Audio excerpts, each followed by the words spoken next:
Hello everyone, this is Defense Politics Asia and this is the summary for the day of 887 for the 29th of July. And some important news. So actually this is the second time I tried to record this. The first time I suddenly realized I didn't map in the Russian Defense Ministry's report. And as I map it in, I realized that um there is a change of the responsibility of the group of forces, particularly Vostok group of forces, which previously was in charge of the entire of Donetsk front, suddenly have a new responsibility.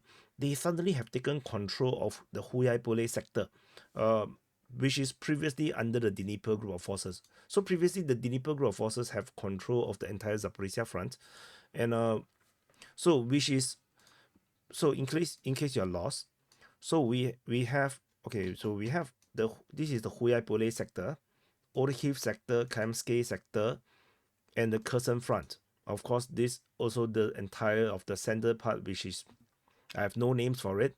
You can call it the Dnieper front or the Zaporizhzhia nuclear power plant front or whatever. So this is the entire. This is the Zaporizhzhia front, and this is the Kherson front. And previously the this was this Vostok group, sorry, the Dnieper group of forces is in charge of this fronts, but and then the Vostok actually handles the Donetsk front, Sivers front, Bakhmut front. Sorry, the Donetsk front only. So only the Donetsk front. Then so the Donetsk front, because the Marine Corps sector is not under them, so it basically range all the way until here, which is the Konstantinivka sector, the Voleda sector, and then the Prashestivka sector, and then the Velikan Novosilka sector. This front. Suddenly they have been now given the Huyai sector, which is this front here. So this area suddenly is now under their control, which means that the Dnieper group of forces active, very active front line, those where you have an intense fighting, is now only this big. We are talking about a range of purely 50, 60 kilometers. The Which means that there is a possibility that we're going to see a Russian offensive very soon over at this sector. Particularly, I'm looking at so Kamsky and the Orikhiv sector. Of course, they still hold the Kherson front, but I got a feeling that of course, they are not going to cross the to the northern side of the Kherson River. I don't think they're going to do something so crazy, but offensive in this direction towards Orikhiv, I think that's a very high possibility.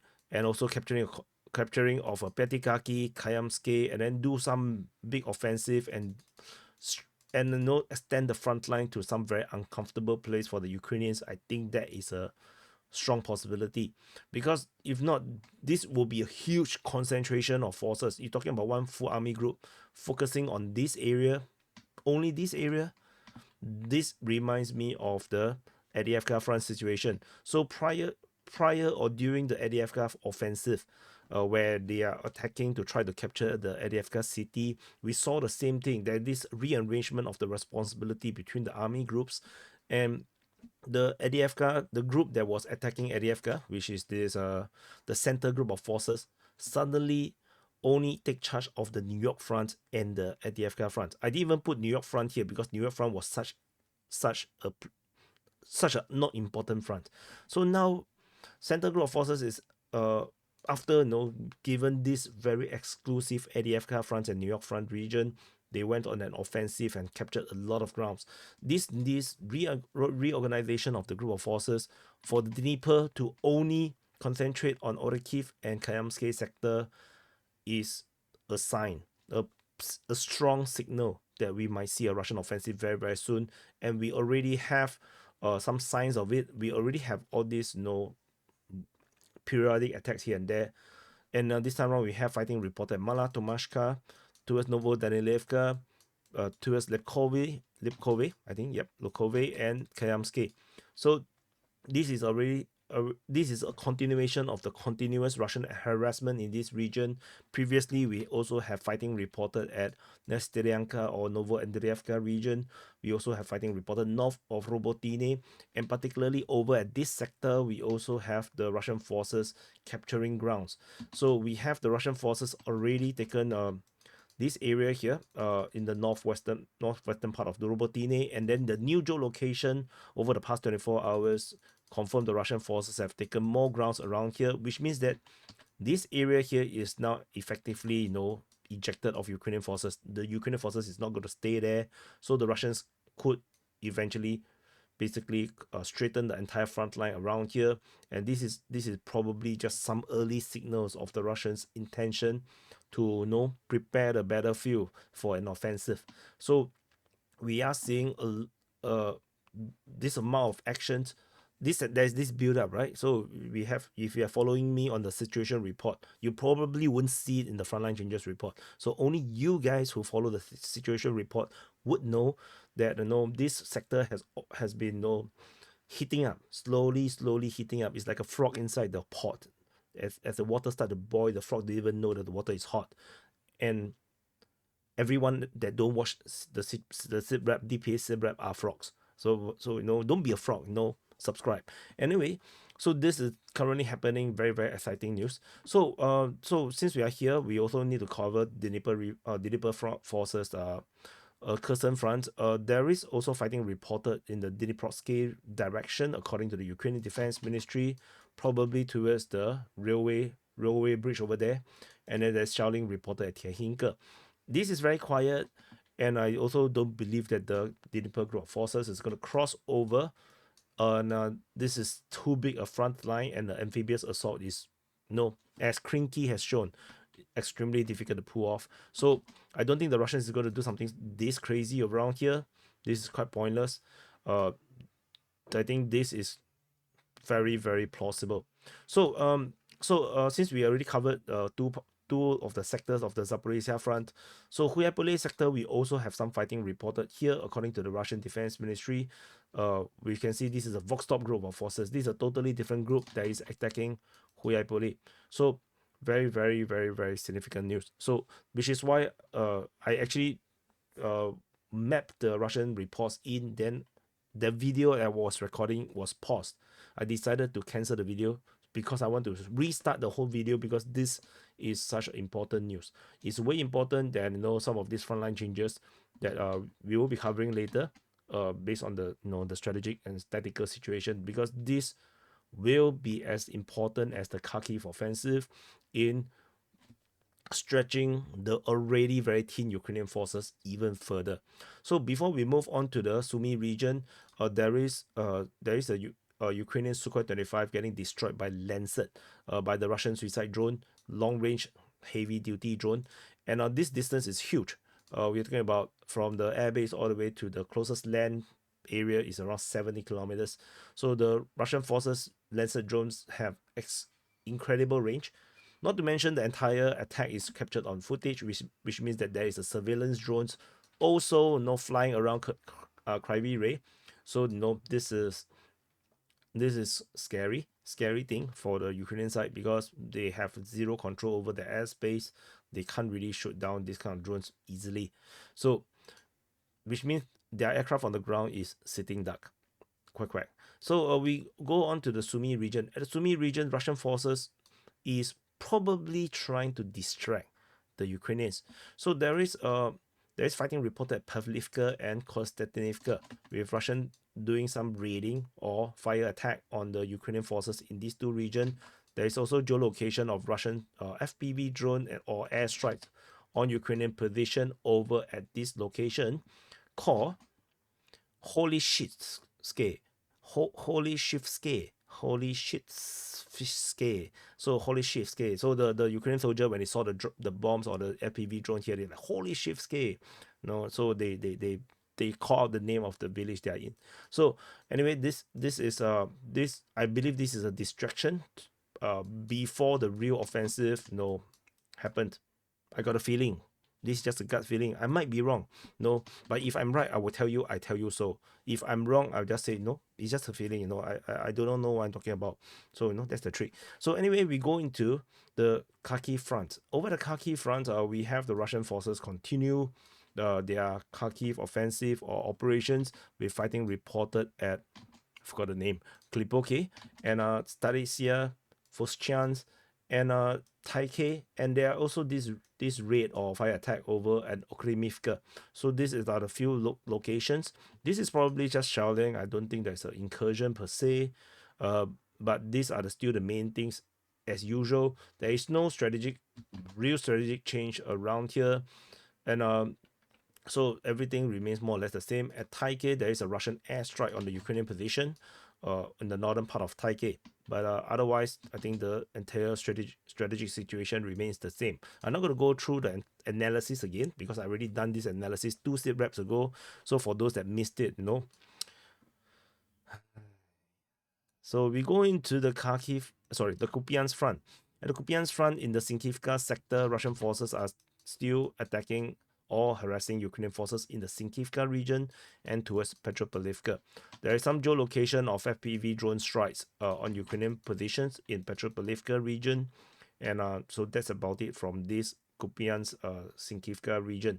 So we move south. There is fighting reported at Stepova Novoselivka, according to the information from Ryber. Not much things around here. No one can confirm the capture of Novoselivka, Stepova Novoselivka. Over at the Pishane region, there is Russian attacks in the region of Pishane. They're trying to push out, but no, there is totally no updates around here. No intel drop, so we do not know what the hell is happening. There's also fighting reported at Berestove region. So that's pretty much the thing over here. Ryba wrote a very, very long piece around here. Yeah, I think I copy and paste the wrong place, the wrong chunk of the text. But anyway, whatever it is, there is fighting reported at Berestove. Yeah, that's it. So we move on. So over at the Sviatove front, you can see there's quite a number of situations evolving around here.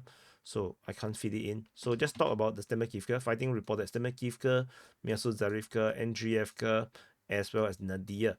So this is the current situation. However, when we go into the details, it's a bit different from the reporting. So based on mapping changes, the Russian mapping have considered that the Russian forces have lost positions. Eastern part of Myasuzarivka and eastern part of Andrievka. Russian forces have retreated from their advanced position because they are unable to break the Ukrainians and they are unable to entrench themselves or hold the position. They retreated. However, over at the Zerelny region, Russian forces actually took some grounds around here and lining up along the water body and create themselves a much better strategic situation. So the strategic posture actually improved for the Russians. Despite the loss of ground in the north of this position, the Ukrainians now lost the southern flank at the Andrievka region. So because if you look at this situation, there is the Zarabets River. So Ukrainian forces are defending over at Andrievka. So this river system over here, the Ukrainians may have some positions around here protecting the southern flank. So the Russian forces holding just one flank become a frontal attack. They have to redraw. So maybe this is the situation. Then thus the Russian forces have now attacked from Zerelny and captured the entire of this southern peninsula-ish thingy place, the coast region around Zarabets River, and from this position they now have a much more good strategic positioning to attack. Suddenly lost my voice. Crazy. I think it's the CIA. Suddenly attack. No, my voice wrong. Attack. So they can now attack Andrievka from this position. So yeah, I think this is what the current situation is. So anyway, we shall see how this goes. Very interesting development. Then the fighting in Nadia is reported by the Russian Defense Ministry yesterday. So not sure if this is ongoing. I did not map in the latest Russian report, so I have no idea if that's the case. So over at the Crimea front, Russian forces are attacking in the Seribyansky Forestry, Torske, Terny, Nevsky, and Makievka. Makievka, right? Yep, Makievka. Yep. So that's the current situation. Nothing very significant per se. This is a very usual thing now. Over at the Sivers front, Russian forces are attacking in Kayamsky, Spurny, Ivano-Darivka, and over at Perezhny and Rozdolivka region. So this is the current situation. The Russians are on the Sivers offensive. They are on the offensive push, and but then there's some weird updates coming from Spurny. So according to the Ukrainian mapping, they have claimed back Spurny, with most of the Spurny now supposedly under Ukrainian control according to the Ukrainian mapping. So we shall see how this goes. This was previously marked as Russian control using a geolocation. Similarly, Ivano-Darivka is still not acknowledged by the Ukrainian side, so we shall see how this goes. And however, the Ukrainians did concede the entire northern part of Rostolivka. Oops, sorry, please don't get dizzy.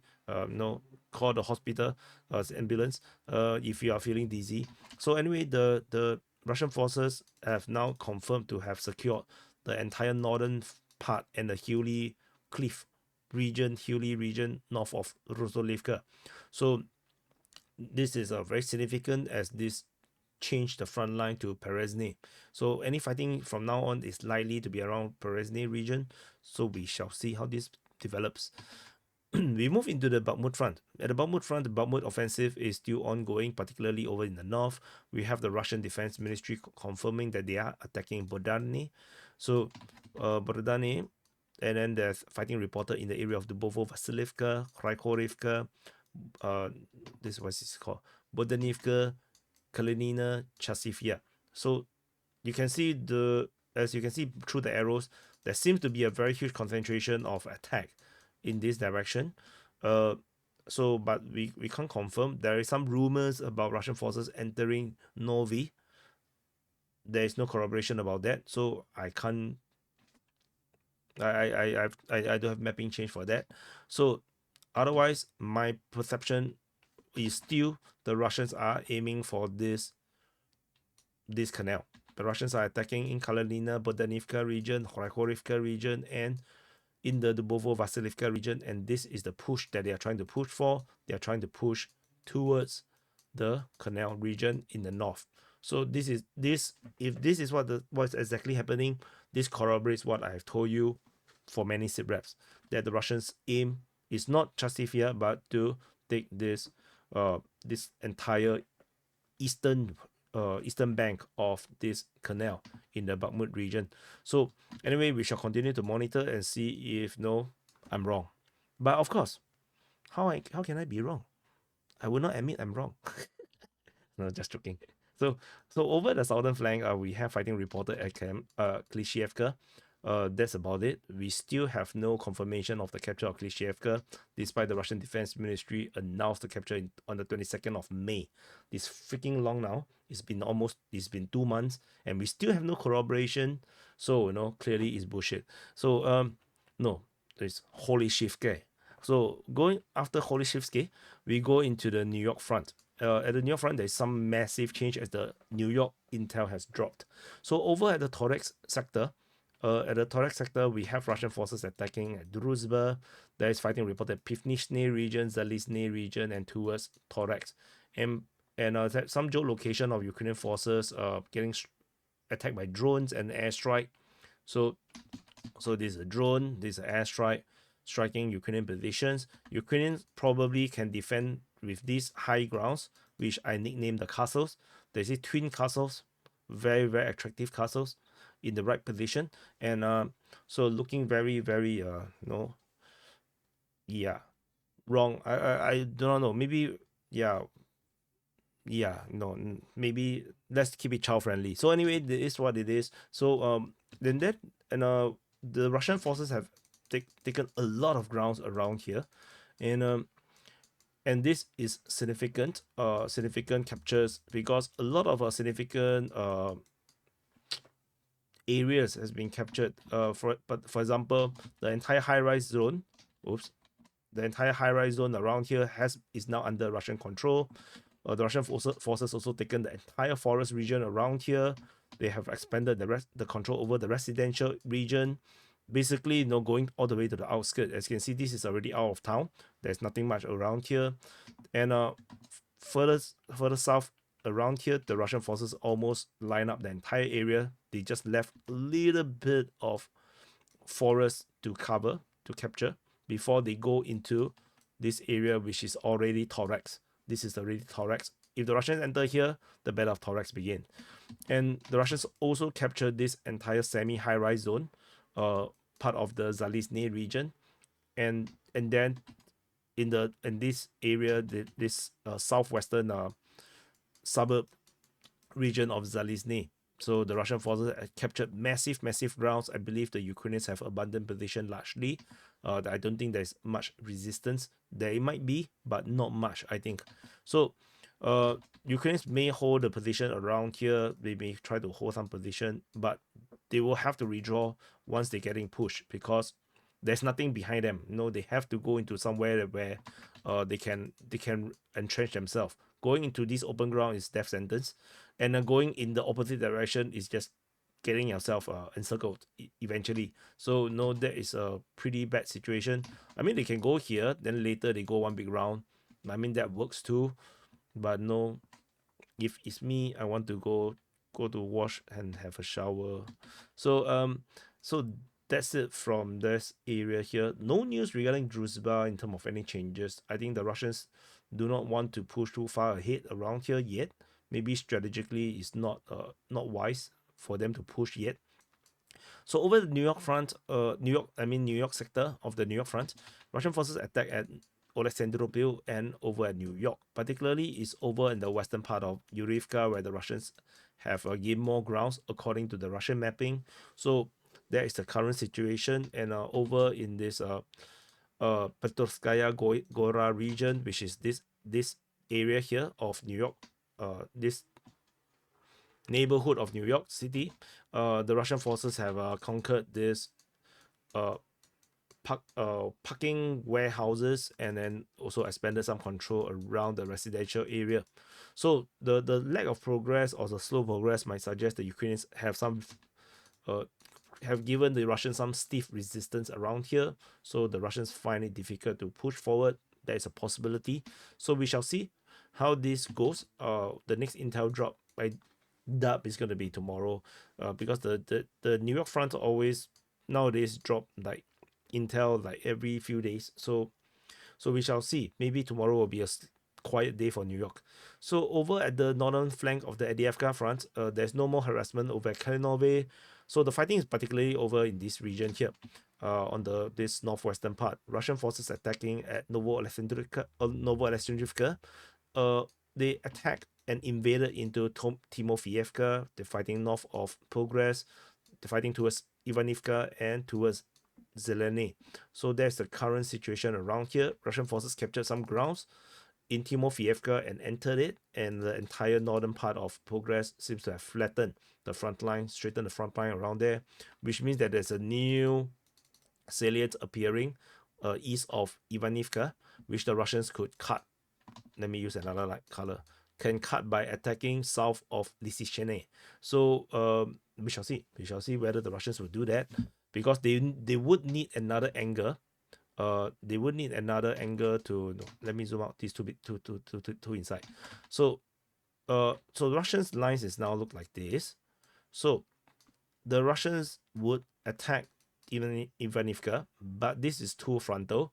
I suspect that they might go for another angle in the process, encircling any forces around here, and so maybe that's something that they could do.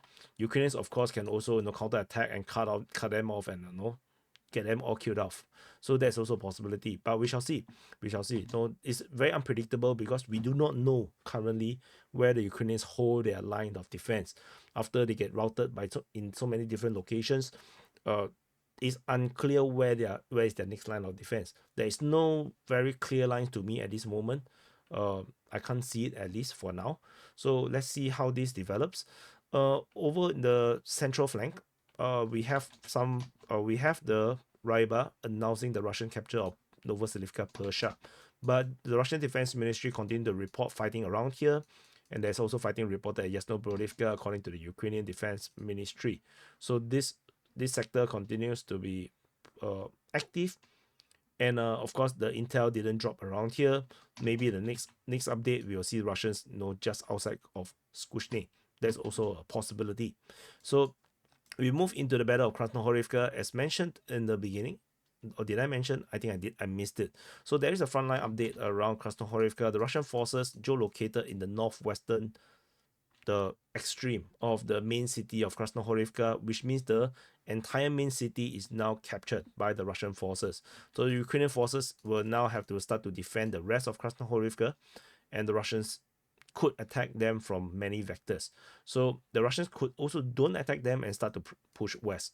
That's also a possibility, because having the main city means a lot of cover, a lot of place for the Russian forces to build up forces, to create forward operating positions, for forward operating base places for the soldiers to sleep, because there is probably a lot of underground air raid shelters and whatnot. So Russian forces can fully utilize Krasnohorivka as a forward base to push out further and Popasna from it. So that is a possibility. So, but of course, there's nothing much to Popasna from, because you can see everything is far away.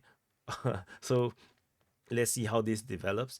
Fighting reported at Masimilivka, according to the Russian Defense Ministry, some push, so not very important for now. And then we move into this sector. At the Konstantinivka sector, Russian forces attack in the Boyeda region towards Antonivka, at Paraskovievka, at Konstantinivka, south of Konstantinivka, and towards Vodian. So there is also a developing offensive, or there's not developing, that there is an offensive around this area here, where the Russian forces are pushing around here in the general direction, in the northwest direction. So this continues to develop, and the significant thing was the geolocation of Russian forces here. Ukrainian forces is geolocated just next to it, so the Russian forces are actually expanding their control. This is the first time we have a geolocation confirming Russian advances along the highway around this region, and this is going to complicate the strategic situation around here, because Ukrainians are holding a very good line, a very good defense line all around Paraskovievka and the northern part. And with this Russian developments suddenly appearing, and if the Russians continue to push southward towards Konstantinivka, and they can develop this kind of positioning into the Dacha region, the Ukrainian forces over here will get stranded and encircled, and the entire Paraskovievka line will fall, because the Ukrainians are having a very, very strong line around here where the Russians are unable to break through. They are hitting a brick wall around here. But this development would force the Ukrainians into a withdrawal. So this is a possible situation. So the Russians pushing down could be strategically advantageous and very disadvantageous for the Ukrainian side. So, and then we already have the Russians already starting to storm Konstantinivka, which means that the Ukrainians' focus is now very stretched. There is, so in essence, you can actually see this as a pincer. You can see it's a north and south attacking towards each other. So this force around here is now in a difficult, decision making time. How are they going to react? Are they going to continue to hold defense around Paraskovievka, where the Russians are also making a push? They are still continuing to try to push around here, or will they have to withdraw and regroup, or to help out? No, and then weaken this entire line around here where the Russians could potentially push through. So a lot of difficult decisions. Whether the Ukrainians have reinforcement, that remains to be seen. We do not know. So Ukrainians may be secretly building up a huge force for an offensive, which the pro-Ukrainian side is getting excited about. They are rumoring about it. Some claim some enormously huge number, some crazy numbers, like 300 brigades or whatnot. I do not know. So who knows? The Ukrainians may launch a super massive, super duper uber, massive epic counter offensive. I do not know. So let's see how this developed around here. So we go on fighting reported at Prashtivka, of course, you can ignore it. Usually it's nothing much. It's a nothing burger. And so nothing burger, ask for refund. No, cheeseburger is a cheeseburger. No, hamburger is a hamburger. You must have cheese and ham inside. Or no patty or cheese inside. Never accept a nothing burger. So if you eat a nothing burger, that's called bread. No, I'm Singaporean, I'm not French. I still eat bread, but I know that is called bread. No, nothing burger is bread. Anyway, the Russian forces attacking towards a Velika Novosilka. They're attacking in the area there, and the fighting reported at Makarivka, according to the Russian Defense Ministry. This is reported by the Ukrainians, by the way. So I'm not sure what did they mean by Velika Novosilka sector. Battle in the area of or near Velika Novosilka. So we shall see. Hopefully, we'll have some mapping updates that can reveal some information. And usually, for a mapping update to happen, you need a geolocation to happen. Some footage have to be leaked online and force some of the mappers to really review the mapping, review the advances. So let's see how it goes. And then we go into Huaypuli, we already covered, or the Kiev Kamsky, we already covered, Kherson, we already covered. So that's about it. So what do you think? So yeah, let's see. If I would be happy to see a Zaporizhzhia offensive, by the Russians, because then it will, make our reporting even longer, so even more interesting, and then even more people don't want to watch my video. Thank you for watching. Do press the like button, subscribe, and I'll see you guys in the next update.